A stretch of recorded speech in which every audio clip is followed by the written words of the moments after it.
దీర్ఘకాలిక వాయు కాలుష్యం, సిటీలో ట్రాఫిక్ వల్ల తరచూ వినిపించే రణగుణ ధ్వనులు పురుషుల్లో సంతానలేమి సమస్యలతో ముడిపడి ఉన్నాయని డెన్మార్క్ కేంద్రంగా నిర్వహించిన అధ్యయనం ద్వారా శాస్త్రవేత్తలు కనుగొన్నారు. కలుషిత గాలిలో ఉండే అనేక సూక్ష్మ కణాలు, రసాయనాలను పట్టణాల్లో నివాసం ఉండేవారు పీల్చే అవకాశం ఉంటుంది. అయితే ఇవి శరీరంలోకి ప్రవేశించిన తర్వాత రక్తం ద్వారా పునరుత్పత్తి వ్యవస్థల్లోకి చేరతాయని, ఫలితంగా హార్మోన్ల అసమతుల్యతకు దారితీస్తాయని అంటున్నారు. స్త్రీలలో అయితే అండాలు, పురుషుల్లో అయితే శుక్రకణాల సంఖ్య తగ్గడం, నాణ్యత దెబ్బతినడం వంటివి జరగొచ్చని చెప్తున్నారు.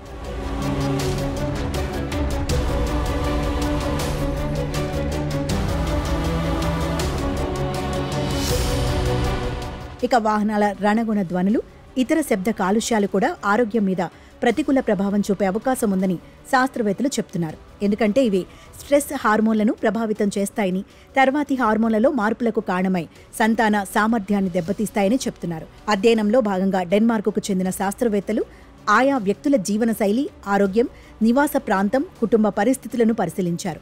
వీరిలో స్త్రీలు, పురుషులను కూడా వేరువేరుగా సంతానం కోసం ప్రయత్నిస్తున్నవారు, సంతానలేమి సమస్య ఎదుర్కొంటున్నట్లు నిర్ధారణ అయిన వారు ఎవరు ఎక్కువగా ఉంటున్నారు, అందుకు కారణాలేమిటి అనేది ఎనలైజ్ చేశారు. కాగా పురుషుల్లో, స్త్రీలలో కూడా వాయు, శబ్ద కాలుష్యాల ప్రభావం ఉన్నప్పటికీ వీరిపై భిన్నమైన ప్రభావం చూపుతున్నట్లు ఈ సందర్భంగా గుర్తించారు.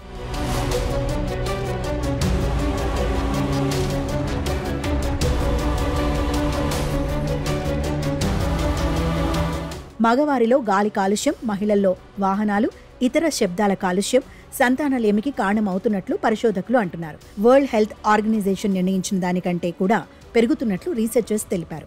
ఇక స్త్రీలలో అయితే సగటు వాహనాలు లేదా శబ్ద కాలుష్యం 55 నుండి 60 డెసిబుల్స్ కంటే 10.2 డెసిబుల్స్ పెరిగితే సంతానలేమి రిస్క్ 14% పెరుగుతున్నట్లు పరిశోధకులు కనుగొన్నారు. అందుకే కాలుష్యానికి దూరంగా ఉండాలని ప్రజలు, ప్రభుత్వాలు దాని నివారణకు చర్యలు తీసుకోవాలని నిపుణులు కోరుతున్నారు.